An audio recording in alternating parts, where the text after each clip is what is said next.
ప్రస్తుత వైసీపీ ప్రభుత్వం పరిపాలనపై మీ అభిప్రాయం చెప్పండి సార్. పరిపాలన లేదు కదండి చెప్పడానికి. ఏంటంటే వాస్తవానికి వాళ్ళు ఏం చేస్తున్నారంటే నేను ఇదివరకు కూడా చెప్పాను, పడగొట్టడం పగ తీసుకోవడం, ఎవడదన్నా ఎగ్నెస్ట్ పార్టీలో ఇల్లు పడగొట్టడం, లేకపోతే ఎవరైనా ఎగ్నెస్ట్ ఉంటే జైల్లో పెట్టించడం, ప్రజల డబ్బుతో ఓట్లు కొనుక్కోవడం, పథకాలన్నీ ఇప్పుడు ఇచ్చి పథకాలన్నీ ప్లాన్ బి ప్రకారం జరుగుతున్నాయండి.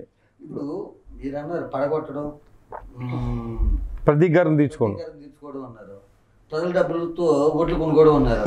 ఇప్పటి వరకు కూడా వైసీపీ అధికారంలోకి రాలేదు కదండి. అధికారంలోకి వైసీపీ కొనుక్కోకుండానే ఇప్పుడు 150 సీట్లు వచ్చినాయి కదండి. అదే ప్రతిపక్షం అంతకుముందు పోటీ చేశాడు కదా ఆయన. జగన్మోహన్ రెడ్డి ప్రతిపక్ష నేతగా ఉన్నాడు కదా. ప్రతిపక్ష నేతగా ఉన్నప్పుడు ఆదాయం రాదు కదా సార్. ఈ ప్రతిపక్ష నేతగా ఉంటే ఆదాయం రాకపోతే ఏంటంటే, ప్రతిపక్ష నేతగా ఉంటే అలా అసలు ఎన్నిటికి సరిపడిన డబ్బు ఆ నాన్నగారు సీఎంగా ఉన్నప్పుడే సంపాదించేశాడు ఆయన. ఇంకా ఆదాయం రావాల్సిన అవసరం ఉంది. కోట్లాది రూపాయలు, లక్షల కోట్లు. ఈ రాష్ట్ర ప్రజలు కూడా ఎన్నుకున్నారంటే ఏంటి, ఆయన మీద 18 కేసులు ఉండి, లక్షల ఎకరాల రిజిస్ట్రేషన్లు అయిన భూములు ఉండి, వాళ్ళ పేర అన్నయ్యల పేర ఇవాళ రాష్ట్ర ప్రభుత్వంలో ఉన్న ప్రజలు ఈ ఆంధ్ర రాష్ట్రంలో ఎన్నుకున్నారంటే ఎంత జ్ఞానంలో మనం అర్థం చేసుకోవాలండి. ఆయన అప్పుడు సంపాదించాడు, ఇప్పుడు సంపాదించినాడు. ఇప్పుడు ఇంకా మోతాదు హై రేంజ్లో ఉంది. ఇప్పుడు తెలుగుదేశం వాళ్ళు 100 రూపాయలు దొంగతనం చేశారనుకోండి, ఈ లూటీ చేశారనుకోండి, వీళ్ళు 1,00,000 రూపాయలు, 1,00,000 అంటే ఆ రేంజ్లో లూటీ జరుగుతుంది ఎవరికి అర్థం అవ్వకుండా. ఇప్పుడు వైసీపీ ప్రభుత్వం ప్రవేశపెడుతున్న పథకాలు కానీ వీటి మీద అసలు మీ అభిప్రాయం ఏంటంటే? నేను ఏమనుకున్నానంటే వైసీపీ ప్రభుత్వం ప్లాన్ ఏ ప్లాన్ బితో వచ్చిందండి. ప్లాన్ ఏంటి, ఆయనకున్న కేసులు కొట్టించుకోవడం అన్నది మొట్టమొదటిది. దాని గురించి మోడీ గారు ఏం చెప్పినా నేను మాట్లాడ్డా. పోలవరం లేదంటే ఓకే, అమరావతి లేదంటే ఓకే, స్పెషల్ స్టేటస్ లేదంటే ఓకే, దుగ్గరాజపట్నం పోర్టు లేదంటే ఓకే. ఏంటి మీరు ఏదైనా ఇవ్వకండి, మీరు ఏదైనా చేయదు, నా కేసులు కొట్టించండి అనే తరహాలో ఇక్కడ పరిపాలన జరుగుతుందని నేను చెప్తున్నాను క్లియర్గా. రెండవ పరిస్థితికి వస్తే ప్లాన్ ఏంటంటే బీజేపీ పార్టీకి టికెట్లు రాకపోతే తక్కువ వచ్చి ఉంటాయి, ఇక్కడున్న ఎంపీలందరినీ వాళ్ళకి అమ్మేసి ఆయన కేసులన్నీ కొట్టించుకుని ప్లాన్ ఏ. ప్లాన్ బి ఏంటంటే ఇప్పుడు మన సుప్రీంకోర్టు ఎవరైతే రాజకీయాల్లో ఉండి వైట్ కాలర్ జాబ్తో నేరాలు చేశారో వాళ్ళందరి మీద ఉన్నటువంటి కేసులన్నీ బయటికి తీసి ఒక 6 నెలల లోపల తీసేయమని అవి కొట్టేయాలి, లేకపోతే శిక్ష అనుభవించాలని ఒక నిర్ణయం తీసుకున్నప్పుడు ప్రజలకి ఇవన్నీ అడగలేదండి ఎవరో.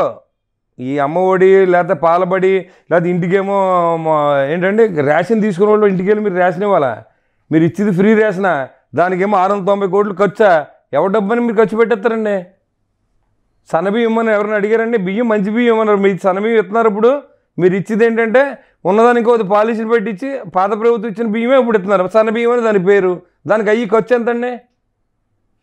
ఇవన్నీ మాట్లాడుకుంటూ వెళ్తే ఇవాళ ప్లాన్ బి అనేది ఏంటంటే ఈ పథకాల ద్వారా ప్రజల్లోకి వెళ్ళిపోయి జగన్మోహన్ రెడ్డి గారికి ఏదన్నా అరెస్ట్ కానీ జరిగితే రాష్ట్రం అగ్నిగుండం అవ్వాలంటే ఈ పేద ప్రజలంతా బయటకు వచ్చేసి విల్లులు బాణాలు పట్టుకొచ్చి ప్రభుత్వం మీద దెబ్బలాడతారని నా ఆలోచన.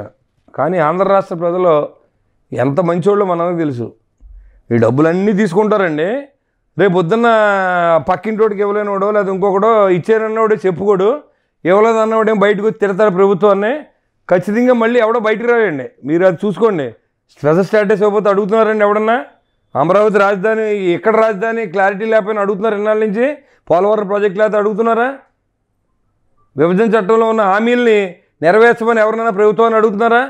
నేషనల్ హైవేస్ గోతులు పడిపోతే టోల్ కట్టక్కర్లేదని నిబంధనల్ని 23 మంది ఎంపీలు ఎవరన్నా ఎప్పుడైనా పార్లమెంట్లో ప్రస్తావించారండి? రోడ్లు ఇలా ఉండగా టోల్ కట్టచ్చా?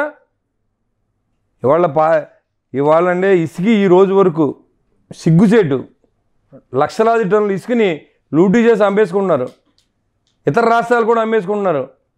అలాంటిది ఈ రోజుకి ఇంకా ఇసుక 2 సంవత్సరాలు అయినా ఇక్కడ వనరులు ఉన్నాయి మనకి. ఏంటంటే నేచర్ గిఫ్ట్ మనకి, దాన్ని మనం ఆర్జన చేసుకుంటున్నాం తప్ప. ఇదివరకు తెలుగుదేశం గవర్నమెంట్ ఉండగా 8,000కి పెద్ద లారీ అండి, దాంట్లో కూడా వాళ్ళు కూడా అవినీతి చేస్తాయి. గురుగారు, వైసీపీ ప్రవేశపెట్టిన కొన్ని పథకాల గురించి ఒక్కొక్క పథకం గురించి మనం చర్చించుకుందాం. చెప్పండి. ఇప్పుడు వైసీపీ వాళ్ళు జగన్మోహన్ రెడ్డి ప్రభుత్వం వాలంటీర్ వ్యవస్థని ఒక వ్యవస్థను ప్రవేశపెట్టింది. ఆ వ్యవస్థని కొన్ని రాష్ట్రాలు కూడా మెచ్చుకున్నాయి. ఈ వాలంటీర్ వ్యవస్థ వల్ల మంచిదా చెడా అనేది మీ అభిప్రాయం? వాలంటీర్లు వైసీపీ కార్యకర్తలు కాకపోతే మంచిదండి. వైసీపీ కార్యకర్తలు వాలంటీర్లు అయితే వాళ్ళు డబ్బులు పంచుతో పనిచేస్తారు తప్ప అది వాలంటీర్ వ్యవస్థ మంచిది. వ్యవస్థలు చాలా మంచివి అండి. ఇప్పుడు జిల్లా కలెక్టర్ ఉన్నాయండి, ఆయన అన్ని రాజ్యాంగం అమలు చేసేస్తే ఈ 10th క్లాస్ చదువుకొని రాజకీయ నాయకులు చెప్పి ఏంటంటే ఒక ఐఏఎస్ చదివినోడు మాట ఎక్కడైనా నెగ్గుతుందండి ఏ రాష్ట్రంలో అయినా? ఇప్పుడు టోటల్గా మీరు వాలంటీర్ వ్యవస్థ మంచిది, కానీ ఆ అధికార పార్టీకి చెందిన కార్యకర్తలు ఉండకూడదు. కరెక్ట్ అండి.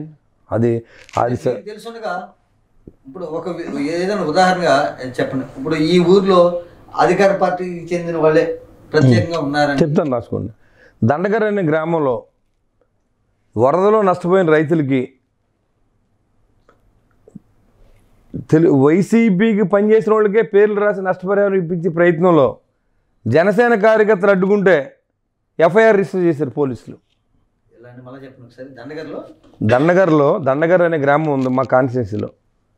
ఆ కాన్స్టిట్యున్సీలో ఓన్లీ వైసీపీలో పొలాలు మురిగిన వాళ్ళకి, వరదల్లో మురిగిన వాళ్ళకి సాయం అందించే విధంగా వైసీపీ వాళ్ళ పేర్లు రాస్తే జనసేన పార్టీకి చేసిన వాళ్ళందరినీ వదిలేసి, ఇతర పార్టీలు చేసిన వాళ్ళందరినీ వదిలేసి వాళ్ళకి లబ్ధి చేకూర్చాలని చూసిన ప్రయత్నంలో మా వాళ్ళు వెళ్ళి జనసేన కార్యకర్తలు వెళ్ళి అడిగారు. అక్కడ అడిగితే వాళ్ళ మీద కేసు రిజిస్టర్ చేయించి పోలీస్ స్టేషన్ పిలిపించారు. అక్కడ కూడా పార్టీ వివక్షత. అలాగే కొంతమంది ఎస్ కరెక్ట్, అది వైసీపీ సానుభూతి పరులు మాత్రం అందుతున్నాయండి ఈ పథకాలు కూడాను. తీసుకోవచ్చు. ఎంటైర్ కాన్స్టిట్యున్సీ అంతా ఇలాగే ఉంటుంది. నేను ఊరికనే ఎఫ్ఐఆర్ రిజిస్టర్ అయిన కేసు వరకు వచ్చింది కాబట్టి రేపు పొద్దున్న మీరు ఎక్కడంటే నన్ను అడిగితే సమాధానం చెప్పడం కోసం నేను చెప్తున్నాను. ఉదాహరణకి ఇప్పుడు కార్పొరేషన్ వచ్చింది, కొత్తగా కార్పొరేషన్ పెట్టారు. వరకు 4 కార్పొరేషన్లు 5 ఉండి ఇటువంటిది వాళ్ళ 60 కార్పొరేషన్ వరకు వచ్చేసి సుమారు అన్ని కలుపుకుంటే కొత్తవి పాత అన్ని అదేనండి. దీనివల్ల మంచిదా కాదా? కులాలను విడదీసి కార్పొరేషన్ అన్ని పెట్టవలసిన అవసరం లేదండి. బీసీలో 64 కులాలు 640 కులాలు ఉంటాయి. అన్ని కార్పొరేషన్లు పెట్టేస్తే వాళ్ళందరూ మన చేతిలో ఉంటారా? వాళ్ళకి మీరు ఏమైనా చేయగలరా? చేయలేరు. కాకపోతే దాంట్లో ఉన్న నాయకుని గుర్తించి స్టేట్ లెవెల్ లీడర్గా దానికి ప్రభుత్వ సొమ్ము ఖర్చు పెట్టి ఎస్టాబ్లిష్ చేసుకుంటారు మీ పార్టీని. ఇప్పుడు తప్ప ఇప్పుడు ఎస్సీలు ఉన్నారండి, ఎస్సీలో 2 వర్గాలు చేశారు. అప్పుడు చంద్రబాబు నాయుడు గారు ఇలాగే ఉందని దీన్ని ఇప్పుడు 60 వర్గాలు చేశాడు ఈయన. పెద్ద డిఫరెన్స్ లేదు ఇద్దరికి. ఎస్సీలో మాలా మాదిగని ఇద్దరిని ఎడదీసి ఒకరికి రాకుండానే ఒకరికి వచ్చేలాగా మన మాట ఎవరంటారో వాళ్ళకి చేశారు. ఇప్పుడు ఈ బీసీ కులాల్లో కొన్ని కార్పొరేషన్లో వెలమని, గౌడని, లేకపోతే వడ్రింగ్ అని, లేకపోతే విశ్వబ్రాహ్మణులు అని ఇలా ఇవన్నీ ఎడదీసేసి ఒక్కొక్కరికి ఒక కార్పొరేషన్ ఇచ్చి జీతాలు ఉంటాయి కదండి వాళ్ళకి, ఒక్కొక్కరికి 3 లక్షలు 4 లక్షలు జీతాలు ఇవ్వడం, ఆఫీసులు మెయింటైన్ చేయడం, వాళ్ళ ఆ క్యాష్ని గ్రిప్లో పెట్టి వైసీపీ పని చేయించడానికి ఉపయోగపడతాయి తప్ప అవి రాష్ట్రానికి ఏమీ ప్రయోజనం లేని పనులండి ఇవన్నీ. డెఫినెట్గా మరి డబ్బు నష్టం కదండి. ఎవడమా బాబు డబ్బు ఇది? ఎవడిచ్చే డబ్బు? కార్పొరేషన్ చైర్మన్కి ఇచ్చే జీతాలు నష్టం అంటారు. ఆఫీసులు జీతాలు, అటెండర్లు, దానికి మళ్ళీ ఒక ఐఏఎస్ ఆఫీసర్నో లేదా ఎవరినో వేస్తారు. వీళ్ళందరూ జీతాలు ఎవడిస్తారండి? అవి ఎవరు డబ్బిస్తారు మీరు? అది ఖచ్చితంగా ప్రభుత్వ సొమ్ము లూటీ చేసుకోవడానికి వాళ్ళ వైసీపీకి ఉద్యోగాలు వేసుకున్నారు అంతే. దానివల్ల బీసీలందరికీ ఉపయోగం ఏమి ఉండదు, ఆ కులాల వాళ్ళందరికీ కూడా ఏమి ఉపయోగం ఉండదు. ఎవరైతే వాళ్ళ కార్పొరేషన్లో ఉన్నారో వాళ్ళందరికీ ఉపయోగం ఉంటుంది.